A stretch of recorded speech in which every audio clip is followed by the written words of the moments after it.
In this video, I'm going to show you my top 5 opening traps that I've actually successfully deployed the most times when playing with the white pieces. Now these are nice traps to know because they don't require you to play any funky or substandard moves in order to set them up. You can just play your normal game and your opponent will often just walk into the trap. Now these work most often on beginner to intermediate players, but once in a while I'll see an online player rated over 2,000 fall for one of these. So without any further ado, here are my top 5 opening traps for white.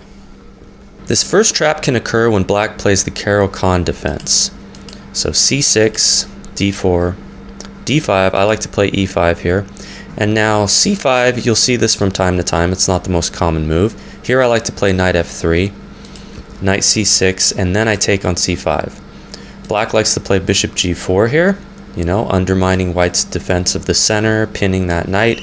And here, c3 is a good move, stopping d4. If you play bishop e3, then d4 can be played. That's a little annoying for white. So c3, and then here, black will often play e6, attacking this pawn, and then we can defend with bishop e3. But once in a while, black will think that he can get away with knight takes e5, because after all, this knight's pinned, right? Well, you can take the knight on e5, giving up the queen because you're going to get black's queen. Bishop takes d1, bishop b5 check. The only move is to put the queen in the way, which we take with check. And then once the king moves, the simplest thing to do, just take the bishop on d1. Now white is a full 2 pieces up, so even if black manages to get one of these pieces, it's still lost. We're threatening this fork here. This next trap can occur in the Ruy Lopez opening, where we have these normal moves, bishop b5, and then black decides to play bishop c5, after which we respond c3, getting ready to push to d4. And here black's best move would probably be something like knight to f6, but sometimes you'll see a player play d6, which is already a completely lost position for black because this bishop has no way to escape from what's coming, which is d4. Okay, so let's say pawn takes pawn. If you just back up with the bishop, well, of course, we have d5, and the counterattack doesn't work because the bishop goes to here, and there's no b5. That would normally be the way to counter, and this knight is just lost. So let's say you take on d4, then we capture. And now black thinks he's okay because he has this check. He's thinking that you're going to block it with maybe knight c3, bishop d2, which would still be very good for white. But actually the strongest move here, which is completely decisive, is just to play king to f1. And now this bishop is severely lacking squares. So what can black do? The threat is, let's say something like knight f6 is played. We're just going to go d5, and if you counter like this, we'll go down here, and then let's say the knight moves, queen to a4 check, and we've won the bishop. So that's kind of the threat. Black doesn't have a good way to deal with this problem of losing the bishop. Let's look at some options. Let's say a6, take the knight, takes, queen to a4. Where's the bishop going? No squares. And we're also hitting this pawn. It's a little bonus there. So the bishop will be lost. You can go a5, but then a3. The bishop is lost. Okay? Let's look at bishop a5. Queen to a4, threatening to take the knight and then take the bishop. Bishop can go to b6. Again, this kind of thing, d5. You play a6 here, but we don't even have to move this bishop because after we take the knight, you can't take the bishop or you lose the rook. Okay, so that's not working. What else can be tried? Maybe d5, you know, giving the bishop a place to go. Here we got queen b3. All right, so we're threatening to take the knight and then take the bishop. Bishop can move. E takes d5, the knight's pinned, it's attacked, go like this maybe, then we'll just take here, you want to take the bishop there, takes, queen to b5 check, well look at that, this bishop is now lost. So none of these tries work.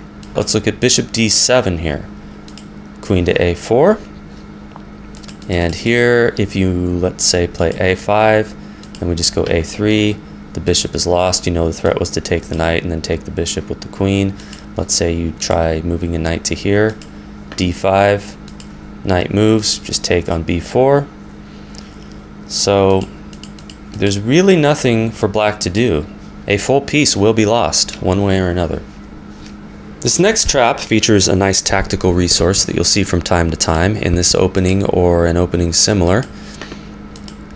It occurs after bishop c4 is played by white in this king's pawn opening, and black decides to try to pin this knight on g4, after which we kick the bishop with h3. Now the best thing for black to do is to back up with the bishop the way he came. If he goes to h5 though, some players will want to maintain the pin on the knight, and this is actually losing for black because we can take on e5. The point being, bishop takes d1 will lead to this very beautiful mate. Bishop takes f7 check, king to e7, and now knight to d5 checkmate. So that's not playable, and black is lost no matter what he does, even if he doesn't take the queen. Let's look at some alternatives. You could take the knight on e5. Okay, we'll take the bishop on h5. Now you might think knight takes c4, but unfortunately there's queen to b5 check, picking up the knight. So that is not working for black. What else can be tried? D takes e5. Well, we simply take the bishop there, and we've won ourselves a pawn with a better position.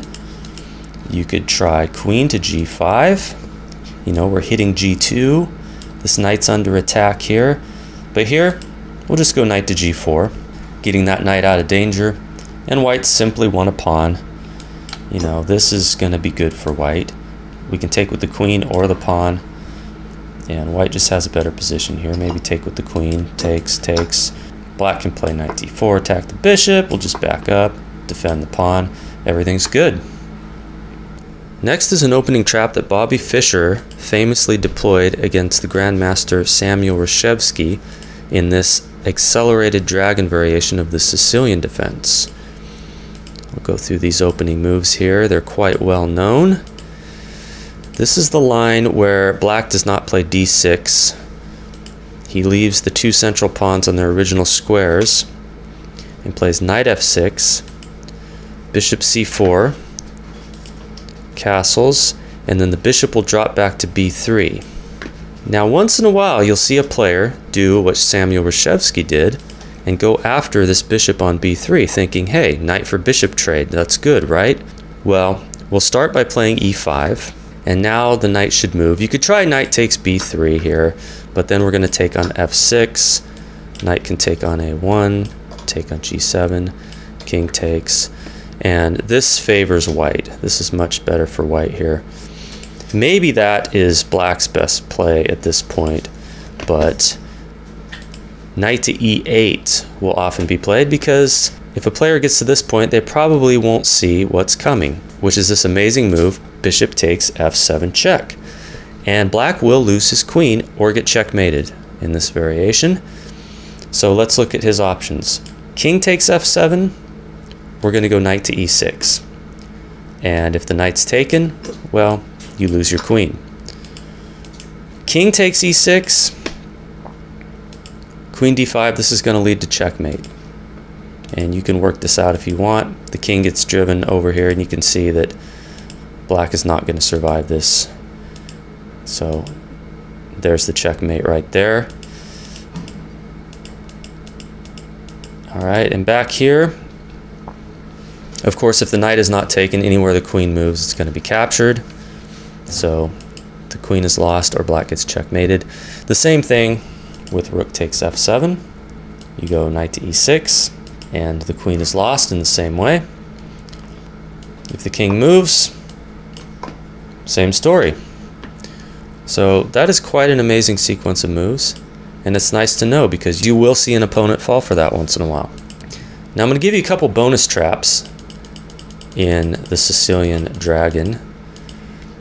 This trap occurs in the d6 line, d4, and this variation here where we go bishop e3, and some amateur players will sometimes try to play knight g4 here, attack the bishop, but when a6 hasn't been played, this is completely lost for black because we got bishop b5 check. That check is going to have to be blocked with a piece. If you go knight c6, well, you know, you can see you're going to lose the rook in this line, in that variation. Check, and the rook is hit. And anything else you put in the way, you know, bishop d7, you lose your knight on g4 because this bishop is pinned to the king. It cannot move this way. And, you know, it can take this bishop, but this bishop has plenty of protection. There's no problem there. So that's a nice little bonus trap for you. Another nice, I guess you could consider it a trap, even though it only wins a single pawn. This happens in this variation where you'll get queen to a5. After d6, these are all very common moves, and rook c8 is played. It's important that that rook is played to the c file and not this rook over here, as I'll show you in a minute. Then we castle, knight e5, okay, queen to a5 right here. And a lot of players, it's surprising how many players will walk into this knight d5 move and not realize that taking the queen on d2 runs into knight takes e7 check. In between move, king moves, then we take the queen, so we've won a pawn. So you have to be careful that after this knight check, this rook is blocking this king from moving to here, f8, because that would attack the knight, and that doesn't work. Once you capture the queen on d2, you lose your knight. So that's an important detail. So black needs to, at this point, play queen to d8 to defend that pawn there, and then we've gotten our knight to a nice square with tempo. Of course, you know, defending that pawn, the queen's under attack, so you have to address the fact that your queen on a5 is under attack. Now this final trap is one that everyone should know, and even though you'll only get it against beginners most of the time, once in a while you'll see an intermediate player fall for this. It's very early in the opening where the e5 pawn is defended by f6 after white plays e4 and knight f3, and here we can take the pawn. Now black's best option here is not to take the knight, maybe play something like knight to e7 and just be down a pawn, but most of the time f takes e5 will be played, and then we got queen to h5 check. Okay, so if g6 is played, queen takes e5 check, and after that check is addressed, the rook falls. So that just wins a rook for the knight and the pawn there. So king e7, and here we go, queen takes e5 check, king to f7, we'll get another piece involved in the attack, bishop to c4 check. Now black's best move here is to play d5, because if you move the king, this is a checkmate in 11 moves. After king to g6, queen to f5 check, king moves h4, adding more attack to the g5 square in case black tries to defend with g5, which he's going to do in a second. Black can play that move there, and then d4 check. You know, there's an attack on the queen, but d4 comes with check, a g5, and now we go queen to f7. Black has to start doing some wild moves just to stall getting checkmated. That's the only way to prolong the game. You know, stuff like this, bishop takes c3, because what's coming, yeah, another move there, just blocking the rook. What's coming is this h takes g5 check, and then you got to sacrifice the queen, and then right here, rook takes h3 mate. So you can study that further. Maybe there's some alternative moves for black, but it's not too difficult to deliver checkmate with the black king in such a position. d5 is a little trickier right here because you need to know some variations. As white, you want to go bishop takes d5 check, king moves to g6, and now again we play h4. Now here, h5 seems like it might be a defense. You know, the point of playing d5 is now this bishop's open, so you're not going to be able to play anything like queen to f5, or the queen will just get taken. But here, maybe you can find the correct move for white. What would you play? The best move for white is bishop takes b7, and black is going to lose a full rook unless the bishop takes on b7, but then this runs into a mate in 7 moves with queen to f5 check, king goes here, d3 check with the bishop, g5, queen goes here, You know, and then again, black has to start sacrificing pieces because what's coming is this check here, and that right there is checkmate. Okay, so it's good to know that bishop takes b7 move. It might not be completely obvious right here. Let's look at a couple other variations. Knight f6, anytime that diagonal is blocked, you got queen g5, and that's checkmate. Bishop e7, we can go queen g3 check. And now black is going to have to give up pieces in order to avoid getting checkmated. If you move the king, we got queen to f4 check. We got this kind of thing, bishop f7 check. You know, blocks. And then we're going to play g4. You can study this further if you want. Better here, it's going to be bishop g5. And then we don't even have to take the bishop. We could play f4.